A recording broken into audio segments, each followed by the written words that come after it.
गरीब boot polish वाली की शादी। ये कहानी है चंपा की, एक गरीब बस्ती में रहने वाली एक साधारण पर मेहनती लड़की की, जो स्टेशन पर बूट पॉलिश करती थी। हर कोई उसे देखकर कहता, लड़की होकर बूट पॉलिश, शर्म नहीं आती। लेकिन चंपा मुस्कुरा कर कहती, रोटी कमाने में कभी शर्म नहीं करनी चाहिए। चंपा का जन्म एक बेहद गरीब परिवार में हुआ। पिता एक रिक्शा चालक थे, माँ झुग्गी बस्ती में झाड़ू पोंछा करती थीं। 3 छोटे भाई बहन थे, जिनकी जिम्मेदारी चंपा के कंधों पर बचपन से ही आ गई। एक बार पिता बीमार पड़े और फिर कभी रिक्शा न चला सके। घर में चूल्हा ठंडा हो गया। तब चंपा ने 14 साल की उम्र में फैसला लिया, अब मैं पढ़ाई छोड़कर काम करूंगी। स्टेशन के पास एक पुरानी दुकान से चंपा ने एक छोटा बूट पॉलिश का डब्बा खरीदा, ब्रश लिया और प्लेटफॉर्म पर बैठ गई। शुरुआत में लोग हंसते थे, लड़की होकर ये काम अच्छा नहीं लगता, पर कुछ बुजुर्ग लोग उसकी मेहनत देखकर चुपचाप 10 to 20 रुपये ज्यादा दे देते। धीरे धीरे लोग पहचानने लगे। स्टेशन वाली चंपा बिटिया कहकर पुकारते। चंपा ने हार नहीं मानी। दिन में बूट पॉलिश, रात को प्लेटफॉर्म पर बैठकर पुरानी किताबों से पढ़ाई। रेलवे के एक गार्ड बाबू शंकरलाल जी ने उसका हौसला बढ़ाया, बेटी, मेहनत का फल जरूर मिलता है, पढ़ती रहो। एक दिन वो खुद अपने साथ एक पुरानी अंग्रेजी की डिक्शनरी लाए और बोले, हर दिन एक शब्द सीखो। चंपा ने वो शब्दों की दौड़ शुरू की जो आज तक जारी है। स्टेशन पर ही रोज आने वाला एक लड़का था, रवि। रवि पास के कॉलेज में पढ़ता था और रोज चंपा को चुपचाप देखता। एक दिन उसने हिम्मत कर पूछा, तुम्हें बुरा नहीं लगता ये काम करते हुए?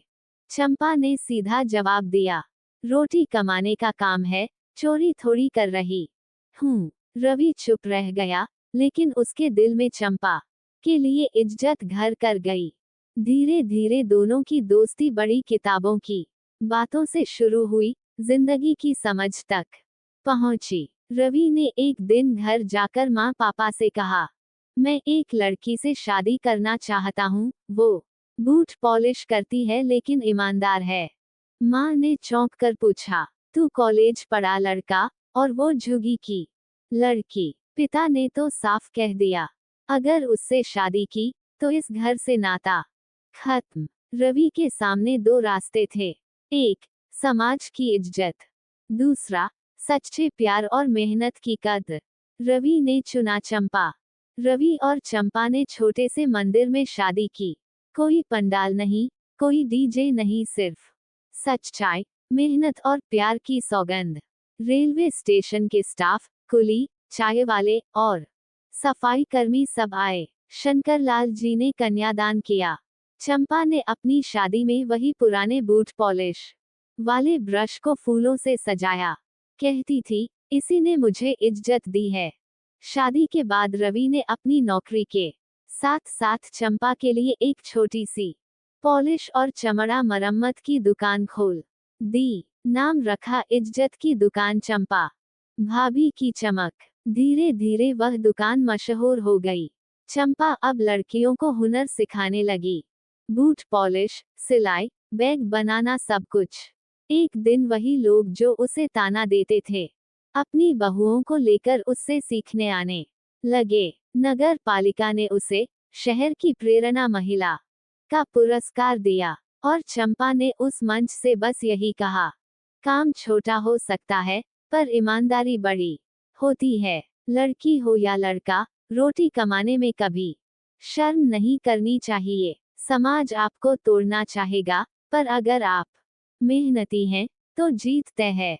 इज्जत पहनावे में नहीं, काम और सोच में होती है।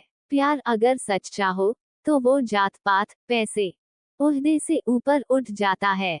बेटियां अगर सपने देखें और हिम्मत करें, तो पूरी दुनिया उन्हें सलाम करती है। चंपा की बेटी की कहानी पार्ट 2। मेरा नाम दीपाली है। मैं वही हूँ जिसकी माँ ने झुककर लोगों के बूट चमकाए। जिसकी माँ ने पसीने से अपने हाथों को काला किया, पर दिल और इरादे को हमेशा उज्ज्वल रखा। मेरी माँ चंपा, जिसे सब बूट पॉलिश वाली कहते थे, वो मेरे लिए रानी लक्ष्मीबाई से कम नहीं थी। माँ रोज दुकान पर बैठती थी, बूट पॉलिश करती थी, बैग सीती थी। मैं वहीं बैठकर किताबें पढ़ती। रेलवे स्टेशन पर बैठी लड़की किताब पढ़ रही हो तो कई लोग हंसते थे, ताने मारते थे, पर मेरी माँ सब सुनकर चुप रहती और धीरे से कहती, बेटी, ये लोग एक दिन खड़े होकर तुझे सलाम करेंगे। हमारे घर में टीवी नहीं था, लेकिन मेरे ख्वाब टीवी के पर्दे से बड़े थे। बिजली नहीं तो माँ ने लालटेन में मुझे पढ़ाया। फीस नहीं तो माँ ने रात को ज्यादा सिलाई की। 1O बोर्ड का रिजल्ट आया, मैं जिले में टॉप थी। पढ़ाई पूरी करके जब कोचिंग की बात आई, पैसे नहीं थे। रवि पापा ने अपने पुराने स्कूटर को बेच दिया। माँ ने सोने की नथुनी गिरवी रख दी और मैंने ठान लिया, अब ये कुर्बानी जाया नहीं जाने दूंगी। यूपीएससी का सफर आसान नहीं था।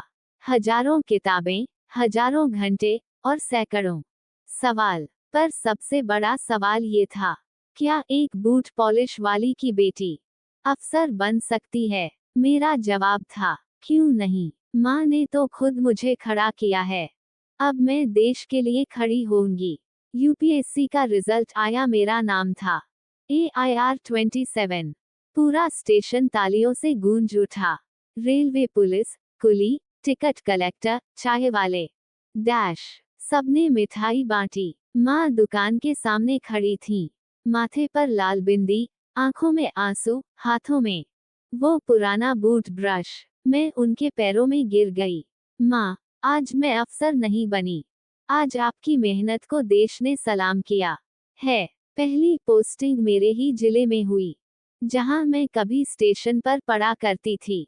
एक महिला सशक्तिकरण कार्यक्रम में मुझे बुलाया गया। मैं मंच पर खड़ी थी, सामने भीड़ थी, पर मेरी नजर उस एक चेहरा ढूंढ रही थी, माँ का। मैंने भाषण शुरू किया, आप सभी ने आज मुझे IAS के तौर पर बुलाया है, लेकिन मेरी असली पहचान ये नहीं। मेरी पहचान है उस महिला की बेटी होना, जो स्टेशन पर बैठकर लोगों के जूते चमकाती थी, पर मेरी किस्मत को रोशन कर गई। भीड़ खड़ी होकर तालियां बजा रही थी, और मेरी माँ पहली बार मंच पर आई, जहां उनके लिए फूल बरसे। आज माँ की वो दुकान अब एक महिला केंद्र बन चुकी है, जहां 50 से ज्यादा लड़कियां काम सीख रही हैं।